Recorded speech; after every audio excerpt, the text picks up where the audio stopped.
Magandang araw po sa lahat. Great day. Okay, batay mo mula katabi mo, sabi sa tabi mo, masaya ako, nandito ka ngayon. Batay mo. Yan, sige po, no? Bigyan niyo ng masarap ng ngiti, di ba? No po.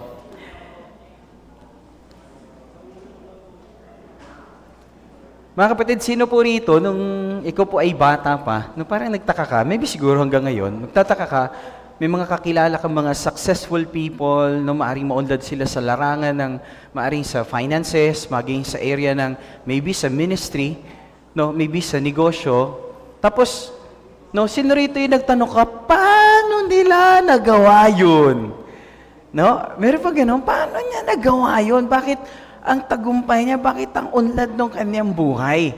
No, maring natanong natin yan, paano siya naging matagumpay? No, alam niyo pa nung bata ko, tinitignan ko rin, siguro itong taong to napakapalad. Hindi naman napapalad, tawagan natin, maswerte, di ba? Ang swerte niya kasi yan ang naging pamilya niya. No, ang swerte niya, pinanganak siya sa pamilyang yan. Ang swerte niya kasi nagkaroon siya ng isang idea na nagdala ng breakthrough sa buhay niya. No, maring itong taong to, alam mo yun, nagkaroon siya ng isang bagay sa kanyang buhay, pero totoo lang po, pag ating tinanong sila, no, according dun sa mga successful people talaga, even mga mentors, mga gurus that have been there, been successful sa buhay, pag tinanong mo sila, parang sabihin nila, wala namang kakaiba sa amin. Meron lang kaming ginagawa na tuloy-tuloy na sa iba, hindi. Are you listening? No, sa kanila lang tuloy-tuloy. Kasi alam niyo po, successful people, no, do consistently what others do occasionally. No? Ulitin ko po, successful people do consistently what others do occasionally. Consistently, ibig sabihin po intentional. Hindi po aksidente na nangyari sa kanila yon. No, hindi po aksidente. Di ba? Parang aksidente lang. Basta nakabayad kami lahat ng utang namin. Di ba? Aksidente lang lahat ng mga bagay na kailangan kong bayaran, na bayaran ko. Wala pong ganon. Meron po akong ginawang may ginawang pag-iingat, ginawa na nagtipid, no? May mga bagay tayong pinagpaliban, na bilhin, para lang meron tayong mapaglagyan ang tama. No, at meron din naman din aksidente na, wow, grabe, yung relasyon namin, yung mag-asawa, wala, basta na lang, naging maayos yung relasyon namin. Basta na lang yung relasyon namin, palagi na lang kaming masaya, palagi kaming chup-chup mamwa. Meron bang ganun? Wala eh. Kung tatanungin mo yung mga mag-asawa, na nakita mong mga matagumpay yung relationship, ang sasabihin nila, inilaban namin yung aming relasyon. May mga pagkakataong hindi rin kami ayos pareho, pero pinili namin na ingatan yung aming relationship. We go out once a week, o minsan, kung pwede, mas marami pa, at binibigyan namin ng halaga yung aming relasyon. Dahil yung aming relasyon dito rin gagayahin ng aming mga anak. Tama po? May mga bagay kaming pinagpaliban para lang maingatan yung aming relasyon. And you know what? Meron din mga tao, even yung mga spiritual people, di natin sabihin, meron ba nagsabi na, basta wala akong ginawa, basta ganito, naging close lang kami ni Lord, wala akong ginawa. Wala akong ginawa talagang lahat. Yung mga kasalanan ko, wala, nakalimutan ko na lahat, nagbago na ako, isang bagong tao na ako ngayon. Wala akong ginawa. Hindi po eh. Totoo lang, kung tatanungin niyo po, ano sasabihin nila? May mga bagay ako na gusto ko, pero pinatay ko na yung sarili ko. Araw-araw, I make a sacrifice just to follow the Lord. I make a sacrifice to wake up early para mag-pray. I wake up early para magbasa ng Bible. At nais ko na sundin yung salita ng Diyos sa buhay ko. Minsan hindi madali kasi kailangan kong kalimutan yung aking sarili. Masunod ko lang yung kalooban ng Panginoon. At unti-unti, habang ginagawa ko yun, naririnig ko ang tinig ng Diyos at nakikita ko yung plano niya sa buhay ko. Amen? Minsan po kasi akala natin, wala silang ginawa. May ginawa po sila. It's just an iceberg. Kung alam niyo po yung iceberg po, makikita niyo, maliit lang yung nasa ibabaw. Pero yung nasa ilalim, no, napakalaki. No, totoo lang po, in our life, yung intentions po doesn't change anything.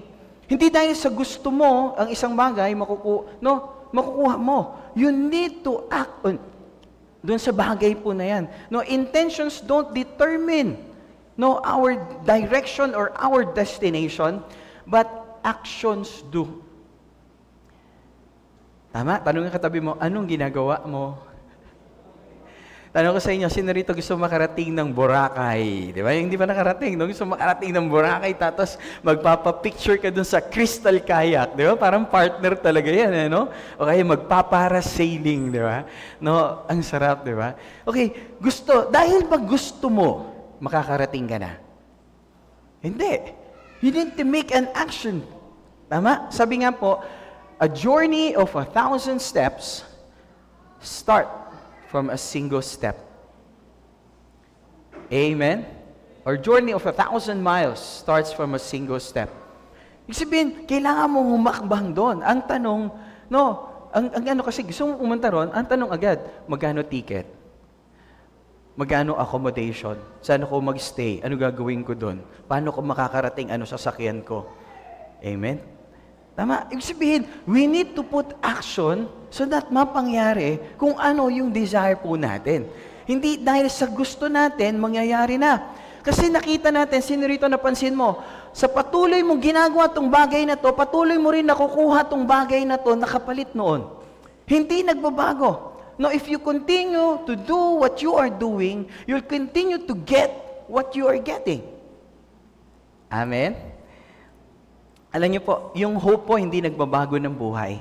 Ang nagbabago ng buhay hindi yung pag-asa, yung habits na ginagawa po natin continuously. Kaya po sinabing habit dahil tuloy-tuloy na po natin ginagawa yan. Yan ang nagbabago ng ating buhay. And that differs a person from another person. Alam niyo po, yung buhay na gusto po ng bawat isa po sa atin, yung buhay na gusto po ng bawat isa po sa atin, hindi po siya resulta ng ilang mga desisyon na parang, alam niyo yun, parang tsamba o kaya swerteng desisyon. Hindi po. Yung buhay na gusto po talaga natin, ito po ay resulta ng mga maliliit na desisyon na minsan parang hindi halata, na tuloy-tuloy nating ginagawa, that eventually makita natin, yun na tayo. No, yung buhay na gusto po natin, yun yung mga bagay na countless, consistent, at minsan parang hindi halata, na pagdating po ng panahon, inaani natin kung ano yung ating nais. No, it's the little things no one sees that lead to the big results everyone wants. Minsan gusto natin yung tip ng iceberg, pero hindi natin nakita yung nangyari dun sa ilalim. Hindi natin nakita yung nangyari behind the scenes. And at times, ina-admire natin sila dun sa kanilang tagumpay, pero hindi natin nakita yung mga sleepless nights nila. Hindi natin nakita yung sacrifice nila.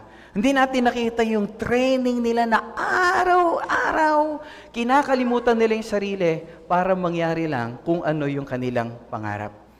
Kaya lang ang problema po, yung mga maliliit na bagay na minsan nga hindi po significant, parang walang halaga, parang walang kabuluhan. At minsan dahil sa walang kabuluhan, ang tingin natin, wala. Kasi wala agad na resulta yan. Tama, gumawa ka ng mabuti ngayon, parang wala pang nangyari. Di ba? Gumawa ka ng mabuti ngayon. No, isang paalala rin sa atin, hindi dahil sa gumawa ka ng masama, walang nangyari, walang nakahuli sa iyo, nakalusot ka na. Similarly sa pagtatanim ng mabuti, minsan naiinis tayo, at gusto na nating huminto. Bakit? Kasi nga wala naman nangyayari doon sa aking ginagawa. Yung asawa ko, patuloy ko namang nagsasubmit ako o patuloy ko minamahal yung asawa ko. Pero bakit ganun pa rin yung kanyang pakikitungo? No, pero you know what? I just want to tell you, don't quit. Wala mong nakakapansin doon sa patuloy mong ginagawang mabuti, huwag ka lang hihinto. Sabi sa katabi mo, do not quit.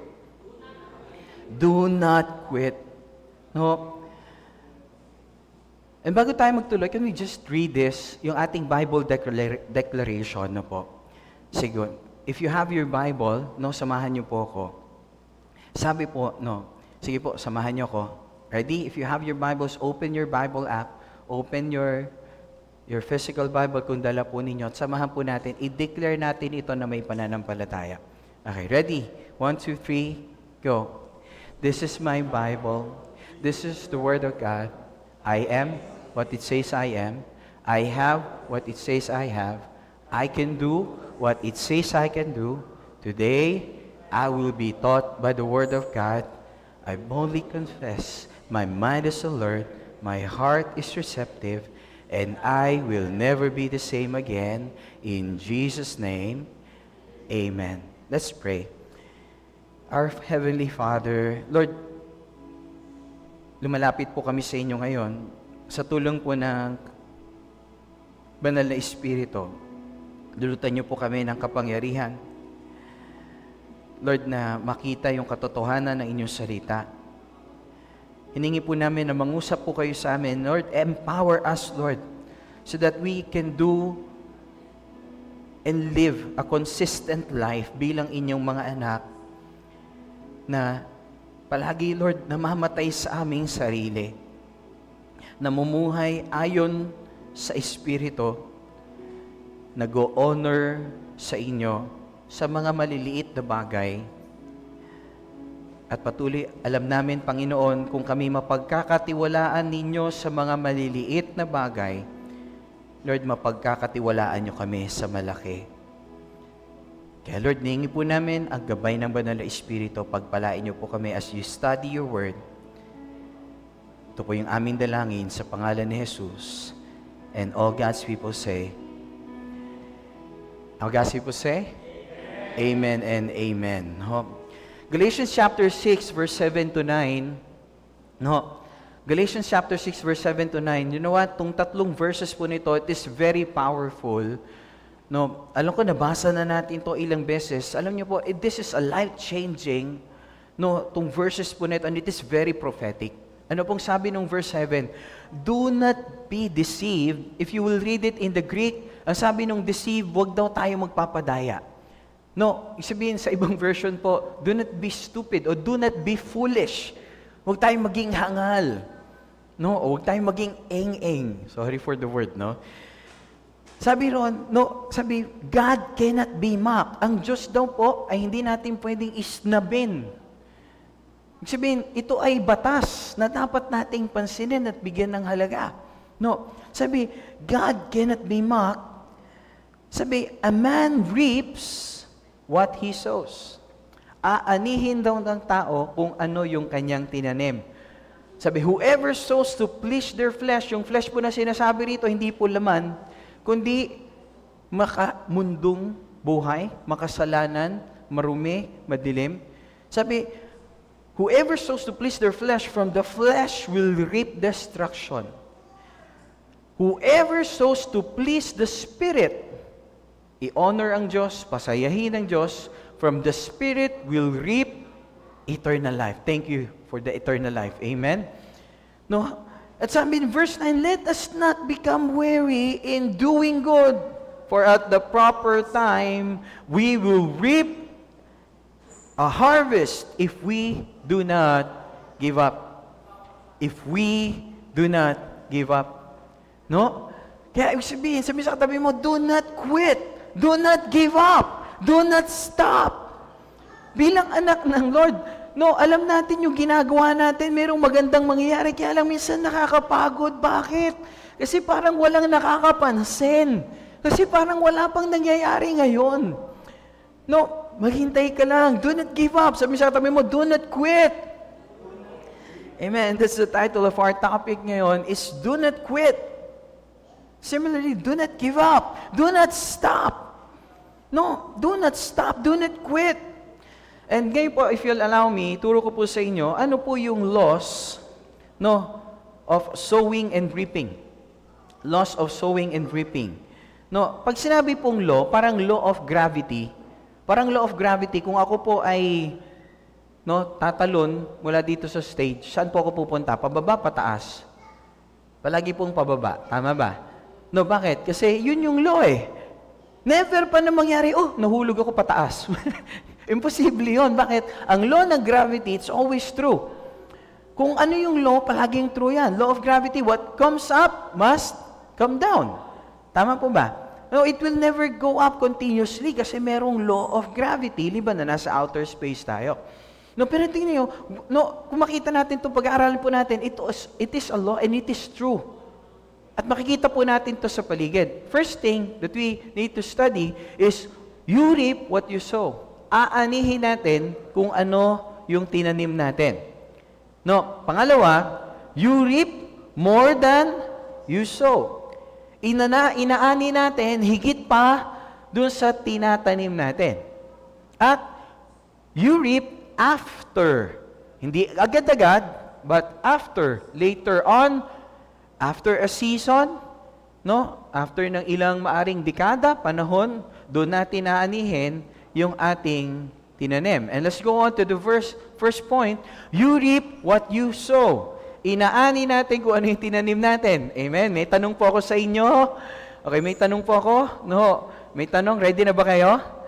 Kung ikaw ay magtatanim ng papaya, ano ang aanihin mo? Ano?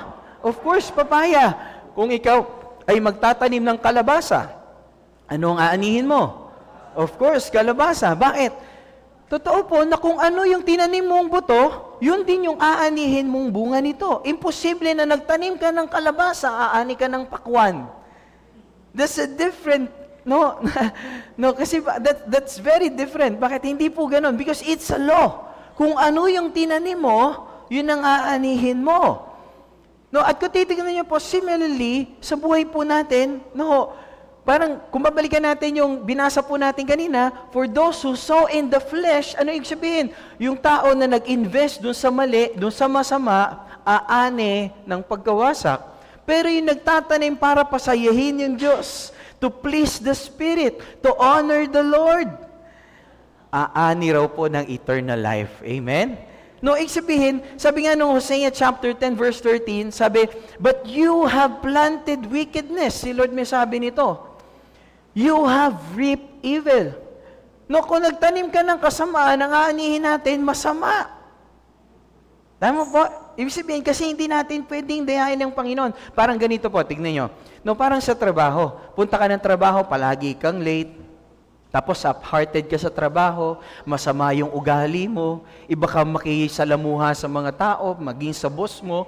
Sa tingin mo, malapit ka sa promotion, malayo.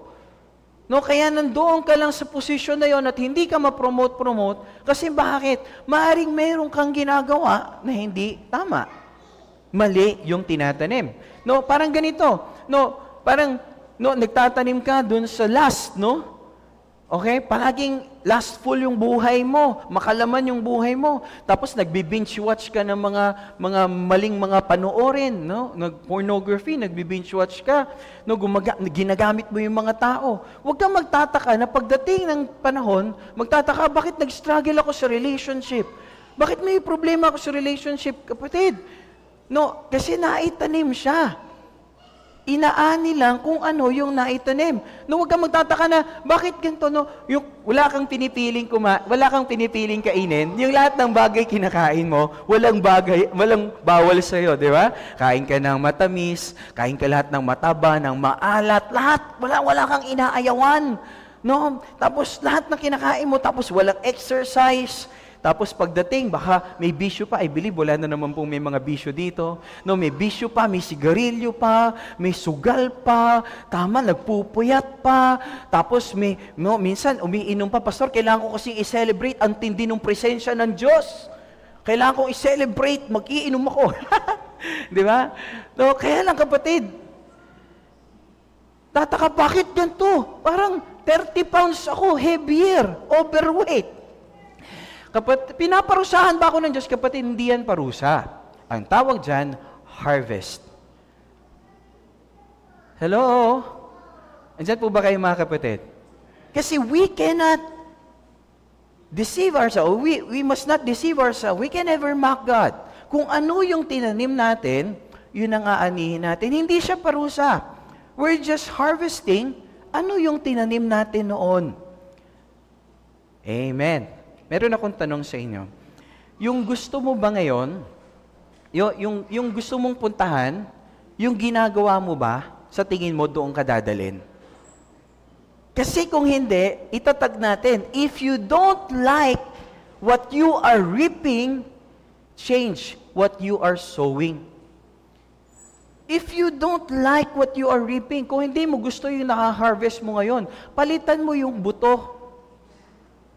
Hello po mga kapatid. No, palitan natin yung buto. Kasi we only reap what we sow. Inaani lang natin kung ano yung tinanim natin.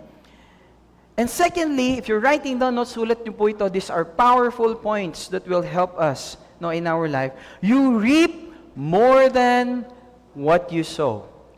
Umaani tayo higit pa kung ano yung ating itanim. Alam niyo po ang Panginoon, kung ano yung tinanim natin, pinaparami ni Lord. Napansin niyo po? No, yung mangga po natin dito, tinanim po namin yan, isang buto lang. No, isang puno lang po yan ng aming tinanim. Pero grabe na po yung naging bunga niya for 33 years. Patuloy po yan, consistent. Nung bata pa po yan, pag namunga, grabe, hanggang damo. No, kasi bata pa sila, yung sanga, umaabot sa sobrang bigat ng sanga, dahil sa dami ng bunga, umaabot sa damo. Ganun po, very fruitful yung mga mangga natin. Pero you know what? No, that was then, pero ang dami na po, isang puno na namunga ng marami at marami ring buto na nasa loob. Maybe some of you, inuwi nyo, tinanim nyo sa bahay. Right? Pero tingnan niyo po, pinaparami talaga ng Panginoon palagi kung ano yung tinatanim natin. Kung alam niyo yung parable po ng parable of the sower, noon merong sower, di ba? Naghasik po siya, nalagay sa daanan dahil matigas yung lupa, hindi lumago. Naghasik din po siya, napunta sa batuhan, hindi rin po lumago. Tama? Naghasik din po siya doon sa damuhan, sa dawagan. Tumubo, pero hindi rin lumago. Pero naggasik po siya doon sa matabang lupa. Ano nangyari? Namunga raw po ng 30, 60, even 100-fold. Sabi po ng scripture in Mark 4:20, sabi, and the seed fell on good soil, represents those who hear and accept God's word and produce a harvest of 30, 60, and even 100 times. As much, depende kung ano yung kanilang tinanim. Wow! Ibig sabihin ng Lord talaga, pararamihin niya talaga kung ano yung ating itinanim. No po?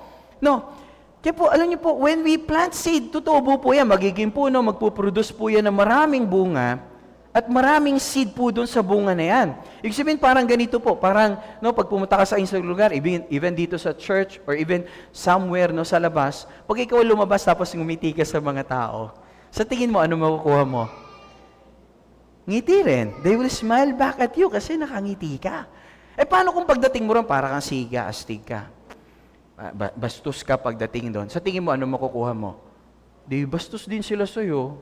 Bakit? Kasi kung ano yung tinanim, yun ang aanihin. Alam niyo po, kami sa amin, sa relationship namin ni Ann, si Ann po, pagka, alam niyo yung ina-appreciate ko siya, sine-cherish ko siya, at time, nagbibigay ako sa kanya ng gift to show my love, pinagluluto ko siya at time. Alam niyo po, pag binalik ni Ann yun, ang tindi. Ang tindi. Pero alam niyo po, pag ako rin po, masama yung pakikitungo ko sa kanya, lumalabas ng mga pangit na salita, naku po, sabihin ko sa inyo, pararamihin niya rin. Hello po mga kapatid, andyan ba kayo? Kasi kung ano yung tinanim mo, aanihin mo, at kung ano yung tinanim mo, aanihin mo, mas marami doon.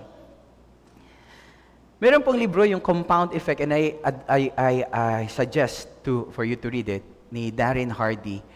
Pinaka-summary po nung kanyang libro, sabi, small, smart choices plus consistency, ibig sabihin tuloy-tuloy, plus time, kasi may time po talaga, hindi po agad-agad aani po tayo. Hindi agad, ako po, nagtanim ako ng avocado nung nakaraang pandemic. Ngayon po, medyo malalaki na po siya, nandun po sa lupa natin, malapit kila Brother Ariel. Pandemic pa po yun, nung tinanim ko, nilagay ko lang sa baso na may tubig. Nung pandemic po, after pandemic, doon po sila naitanim. Na talaga doon sa lupa. Pero, wala pa po silang bunga yon, but I believe one day, mamumunga po sila. Ngayon po, meron ako mga seedling po ng avocado ngayon, na Nabili po namin February pa, pero ngayon po mga ganito ng kataas. Nung February pa po yun. So, ibig sabihin, it takes time.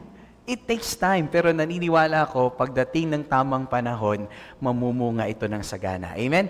So, tingnan niyo po, minsan din natin napansin yung maliliit na desisyon natin ngayon na tuloy-tuloy natin ginagawa, and through time, ito yung compounding effect. Na susunod, meron ng radical difference sa buhay mo. Merong radical change. No? At meron siyang illustration doon, gawin na lang natin ng istorya, ano po, no? Na merong tatlong tao ron na pareho sila na merong parehong income, na namumuhay sila sa parehong neighborhood, no? Meron silang parehong katawan, nasa middle age, maring sila ay mga, sabi nga mga tatay na to. Pag mga tatay po, alam nyo na, hindi na yan yung mga muscles, di ba? No, medyo may kakapitan na sa gilid, di ba? At ganun yung katawan nila. Pero alam nyo po, no, si Sammy the same, siya po yung nagko-complain siya, pero wala naman po siyang ginagawa. Wala siyang ginawang pangit, wala rin siyang ginawang masama. Wala rin siyang ginawang mabuti. So, nag-maintain lang po siya. No? Hindi natin alam kung believer po siya. Pero si Billy Better po, meron siyang mga maliliit na mukhang hindi ka pansin-pansin na ginagawa.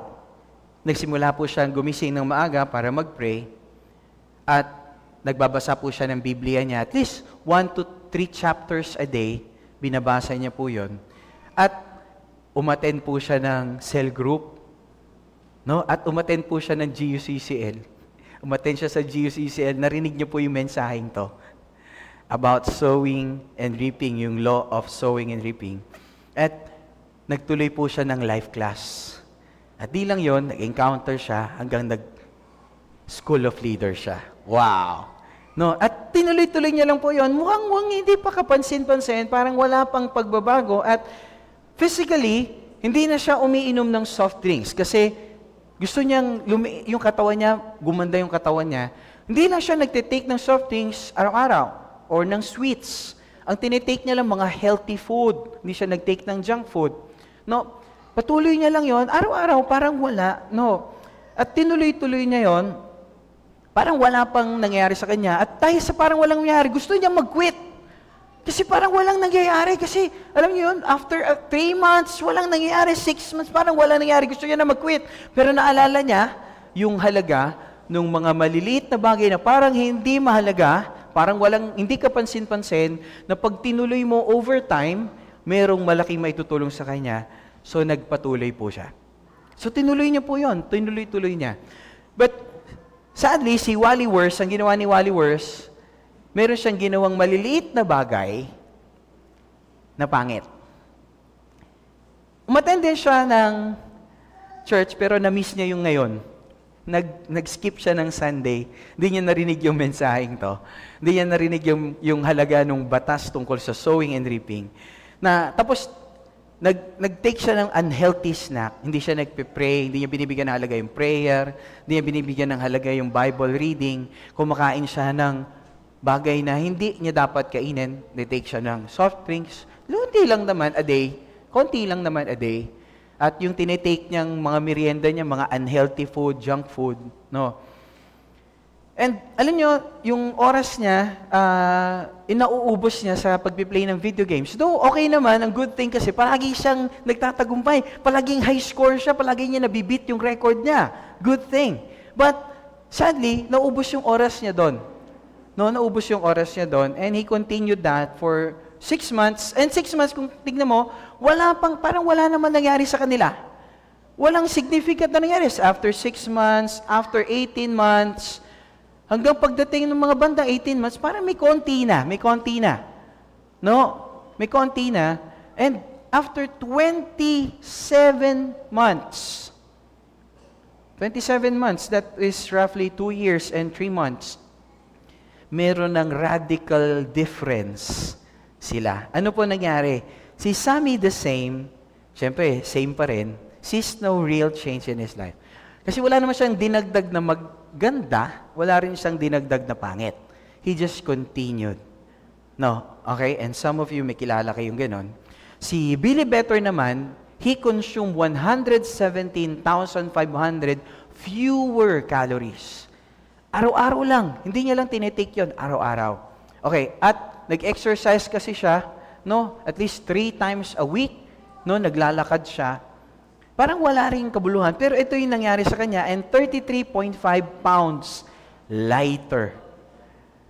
Nabawasan siya ng 33.5 pounds. And si Wally Worst naman, sadly, he consumed 117,500 calories more by just parang isang soft drinks lang a day, ganun lang. And ano nangyari? And gained 33.5 pounds. And that's a difference of 235,000 calories and 67 pounds. Kung titignan nyo. Kasi si Billy nagbawas habang si Wally nag-increase. So yung spread na titignan natin between that is 235,000 and calories and 67 pounds. Yun yung difference nila. Malaki ba? Malaki. Why? Because si Billy, nag-take siya ng discipline. At tingnan niyo po, si Billy po, dahil nag-lose siya ng weight, nagkaroon siya na boost yung confidence niya. Wow, grabe, alam mo yun, yung pag dumating siya, wow, grabe. Tapos, yung nabibili niya na yung gusto niyong sa atin, nagpalit na siya ng damit niya kasi medyo lumiit na yung kanyang bewang, yung kanyang katawan, maganda na yung kanyang figure. No?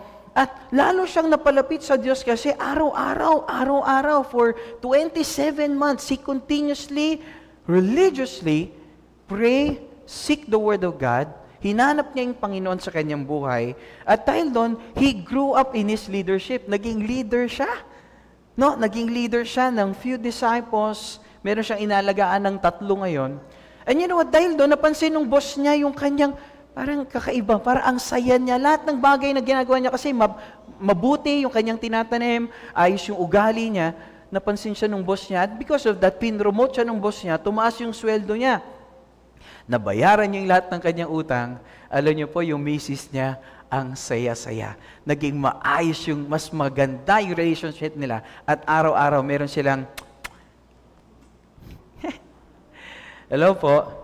But sadly, si Wally Worst, he gained weight, he lost his confidence, at he drifted away from God. Nalayo siya sa Panginoon. Bakit? Siguro bakit? Dahil maaaring binlame niya si Lord sa mga nangyari sa buhay niya. Nangyari dun sa kanya. Bakit ganun siya? Kasi ang baba ng tingin niya sa sarili niya. At yung kanyang gaming addiction, dati gamer lang, ngayon po, gambler na. Naging sugal. So dahil doon, bumagsak yung kanyang finances. At dahil doon, yung relasyon nila ng kanyang asawa ay halos maghiwalay na.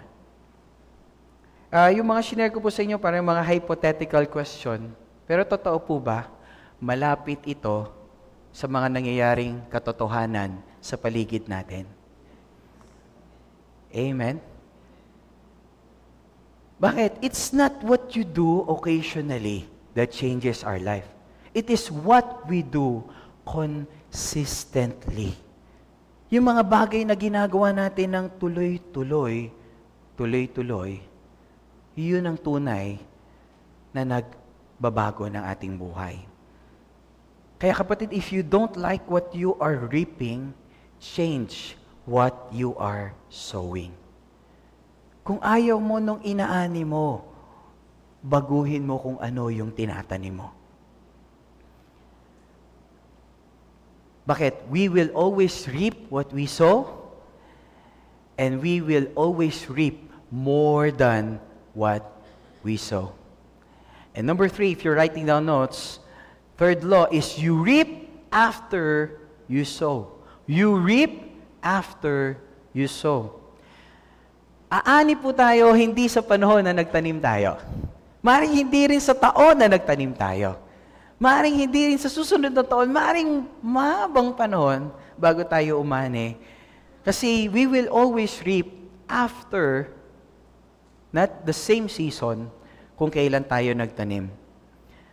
Kaya bakit tayo nadi-discourage? Kasi nakita natin, parang walang progress. Parang ang bagal. No, parang walang nangyayari doon sa ginagawa ko. Wala tayong nakitang progress na parang nag-pray ako 5 araw, tuloy-tuloy, parang hindi ko pa rin maramdaman ng Panginoon. Di ba, nagbabasa naman ako ng Biblia, parang bakit ganun? Tuloy-tuloy naman 5 araw. Bakit parang hindi ko pa rin nakikita yung paggabay ng Panginoon? Bakit hindi pa rin kami close ni Lord?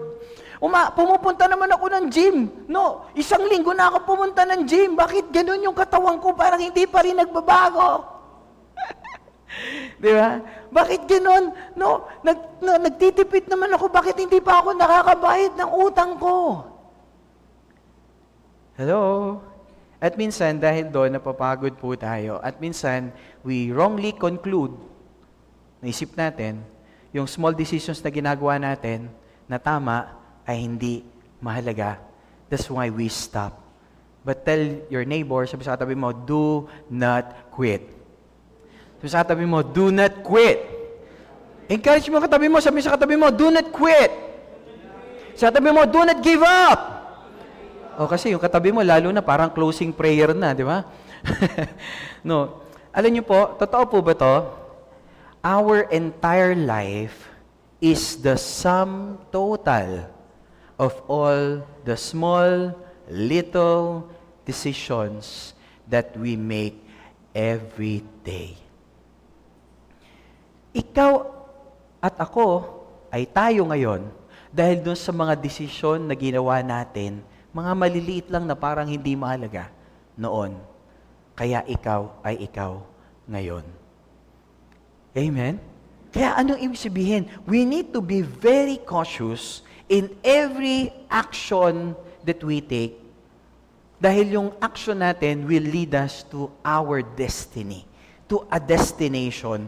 No, dahil yan yung pinili nating direksyon, doon tayo pupunta. Kung atin pong alalahanin, ng mga tinalakay natin noong nakaraan, yung willpower natin, yung sarili nating lakas at kakayanan, kulang po. Bakit?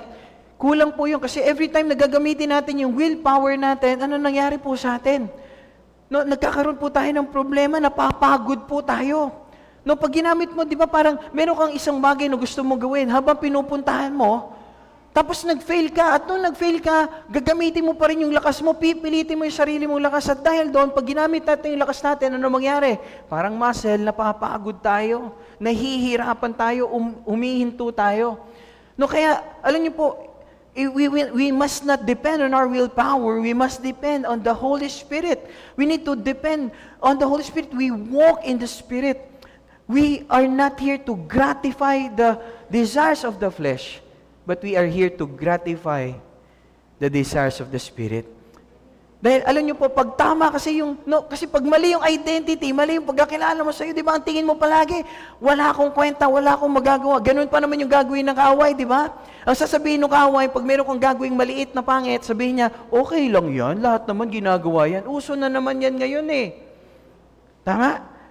Pero nung ginawa mo na, sabihin niya, wala ka talagang kwenta, wala ka talagang halaga, wala nang mangyayari sa iyo, wala ka ng pag-asa. Yan ka talaga. Bakit nagbago? Kasi ang gusto niyang tirahin yung identity natin. But tayo po na believer, dahil alam natin, binayaran ni Jesus yung ating kasalanan, ano na pong tingin natin?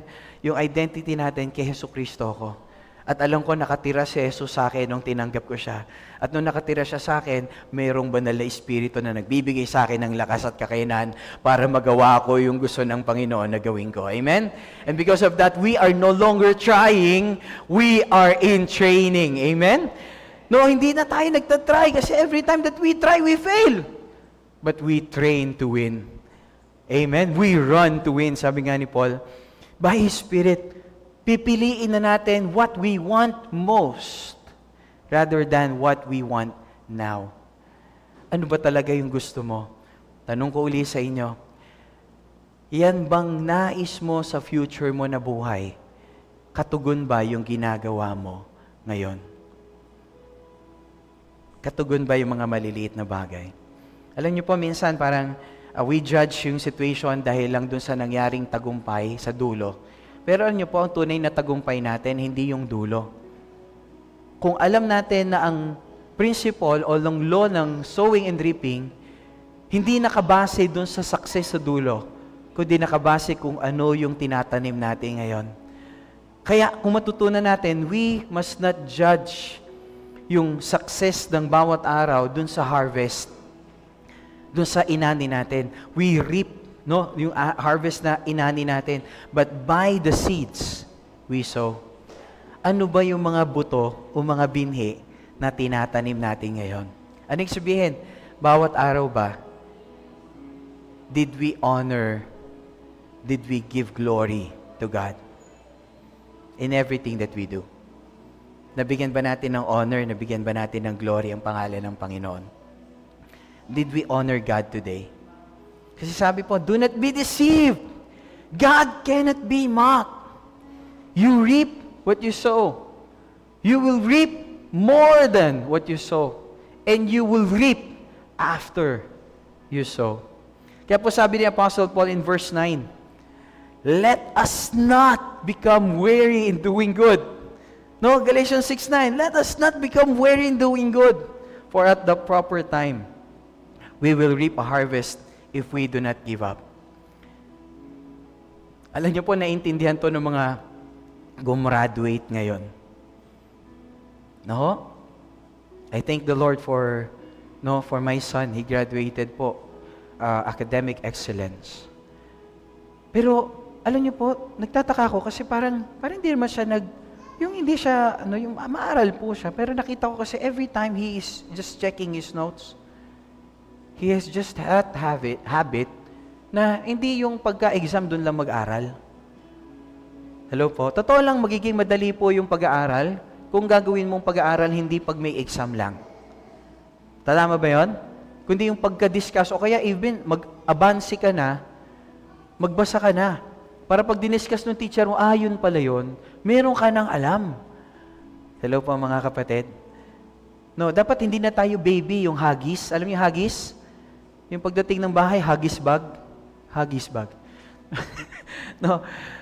Di ba? Ibig sabihin, no.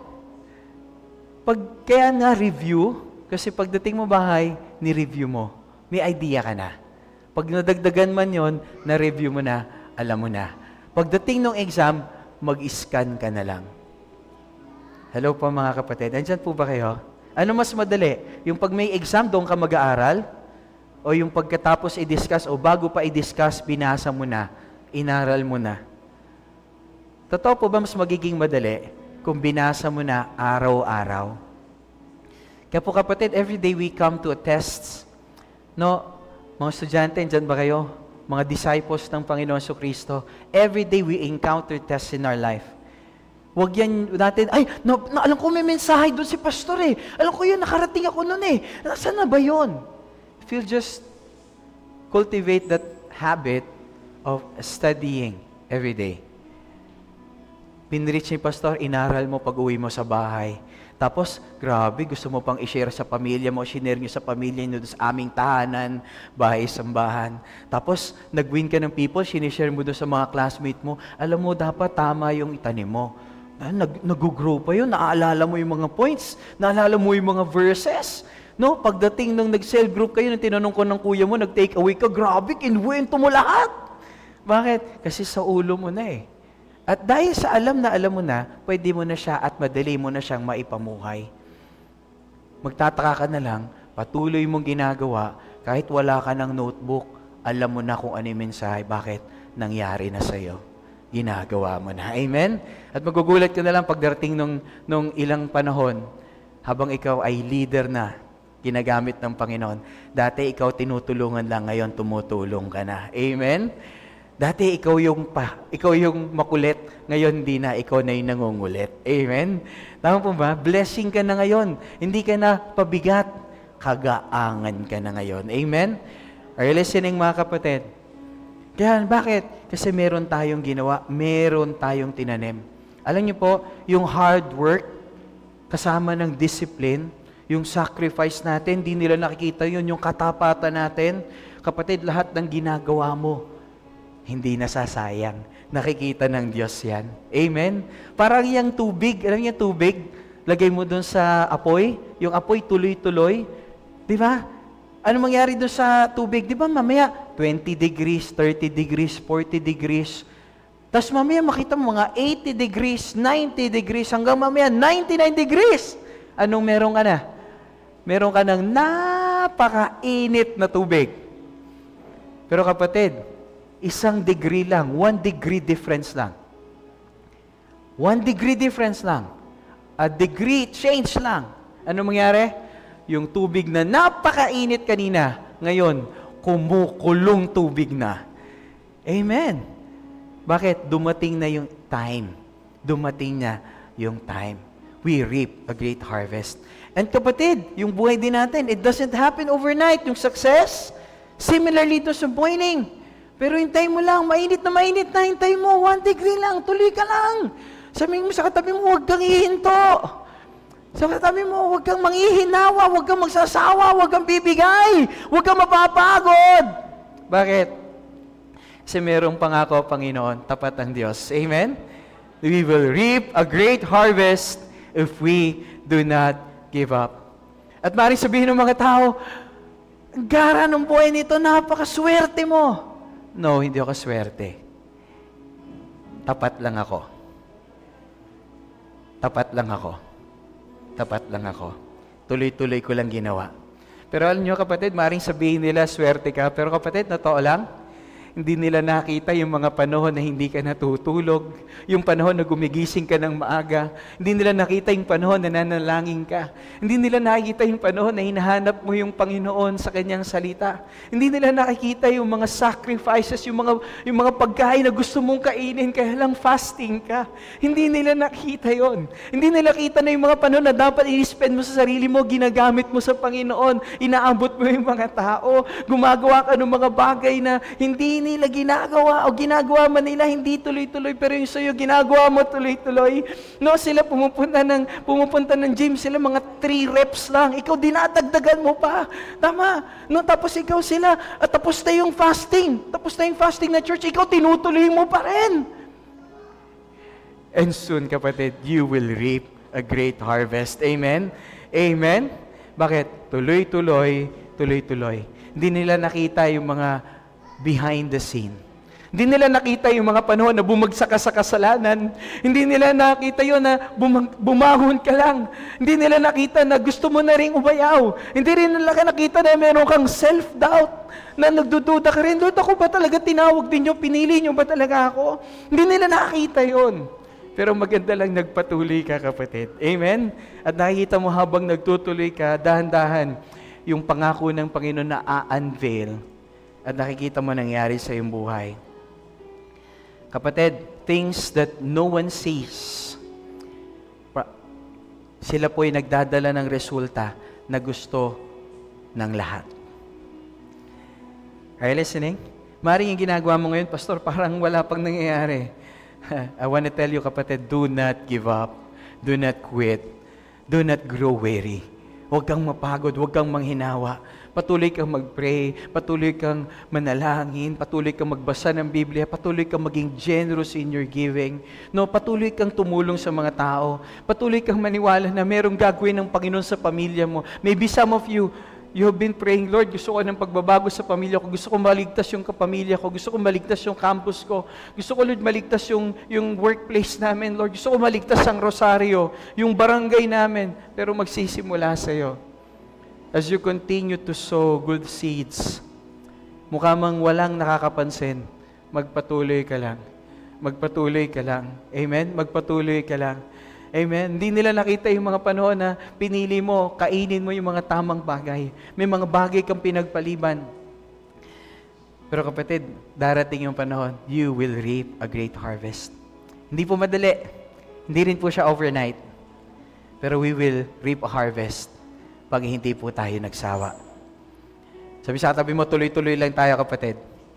Amen. No, tapigin mo yung balikat ng katabi mo, yung dulo ng balikat ng katabi, sabi mo, tuloy lang tayo, kapatid. Tuloy-tuloy lang tayo, kapatid. Amen. Aani tayo ng sagana mula sa Panginoon. Amen. Because we know, we will reap what we sow. We will reap more than what we sow. And we will reap after, not the same season, na tayo po ay nagtanim. Tayo po ay manalangin at habang nakatungo yung ulo ng lahat, nakapikit yung mata. Kapatid, sa oras na ito, lapit mo yung sarili mo sa Panginoon. Ngayon, may sinasabi siya sa iyo isang bagay that you need to change. Or maybe something that kailangan mong simulan. Again, just pray to the Lord. Lord, Tay, ngayon po sa kapangyarihan ng Banal na Espiritu, mangusap po kayo sa akin. I-reveal nyo sa akin anong area to na kailangan kong baguhin o kailangan kong simulan na itanim.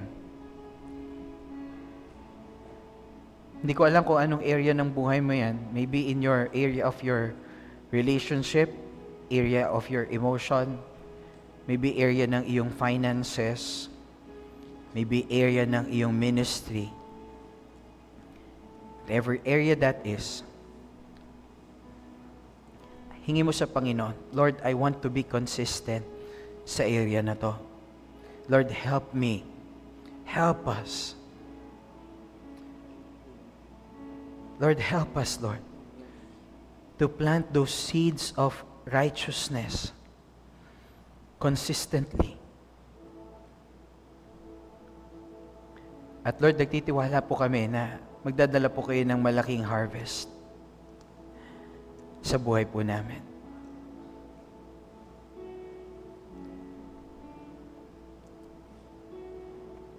At sa oras na ito, if you're that person na ngayon, merong nais ang Lord sa iyo na magsisimula kang magtanim ng mabubuting bagay mula ngayon. Kung ikaw tong taong ito, habang nakatungo yung ulo, nakapikit yung mata ng lahat, taas mo yung kanang kamay mo kung ikaw tong taong to. Lord, right now, I want to start sowing yung mabubuting bagay. Taas mo yung kanang kamay mo kung ikaw tong taong to, nagnanais ka mula ngayon. Yan, wow, wow, hallelujah. At ngayon samahan mo ka sa panalangin. Aking Amang nasa langit, sa oras na ito, ako'y nananalangin sa pamamagitan ng kapangyarihan ng Banal na Espiritu. Tulungan niyo po ako na magkaroon ng maliit na pagbabago sa aking buhay na minsan hindi naman malaki, Lord, pero mga bagay na maaaring hindi pa kapansin-pansin ngayon at maaaring sa mga linggong parating, maaaring isang buwan, ilan. Pero Lord, salamat po sa mga taon dahil alam po namin aani kami ng sagana. Aani po kami kung ano yung aming tinanim. Aani kami higit pa sa aming tinanim. At aani kami after and the different season na kami po ay nagtanim. And Lord, gusto po namin na i-honor kayo. Hindi po dun sa harvest, but gusto namin i-honor kayo ngayon pa lang sa aming pong pagtatanim. Sa kapangyarihan ng Banal na Espiritu, bigyan niyo kami ng lakas dahil hindi po namin to kaya sa aming sariling lakas. We are not trying, Lord. We are in training to do what you called us to do. Help us, Lord, na i-honor po kayo all the days of our life. Salamat po, Panginoon. Salamat po. Kapatid, sa oras na ito, dito po sa church, even online, kapatid, narinig mo kanina, Pastor, parang ang dapat sa akin parusa kasi ang dami kong tinanim na mali. Dapat sa akin ay impyerno, Pastor. Base doon sa sinabi mo, aanihin ko kung anong tinanim ko. Pero kapatid, may isang batas na binago ng Panginoon ng lahat. Na aani tayo nung hindi natin tinanim. Dahil meron nagtanim ng buhay niya para tayo maging matuwid. At ang pangalan niya ay Jesus Christ. Binigay siya dahil mahal ka ng Diyos. Binigay siya para bayaran yung iyong kasalanan. Binigay siya para malinis ka sa lahat ng iyong karumihan. Binigay siya para mapanumbalik ang relasyon mo sa Diyos. Binigay siya para makasama ka ng Diyos magpakailanman. And that is called grace. Yun yung tatanggap ka ng bagay na hindi ka karapat-dapat. Sa oras na ito, kung nandito ka ngayon, even dun sa mga nasa live watching, right now, if you decide to accept Jesus Christ, if you're that person, habang nakatungo yung ulo ng lahat, nakapikit yung mata, kung sa oras na ito, sa unang pagkakataon, you want to receive Jesus Christ as your Lord and Savior, kahit na habang nakatungo yung ulo ng lahat, nakapikit yung mata, if you're this person, taas mo yung kanang kamay mo, and just pray after me.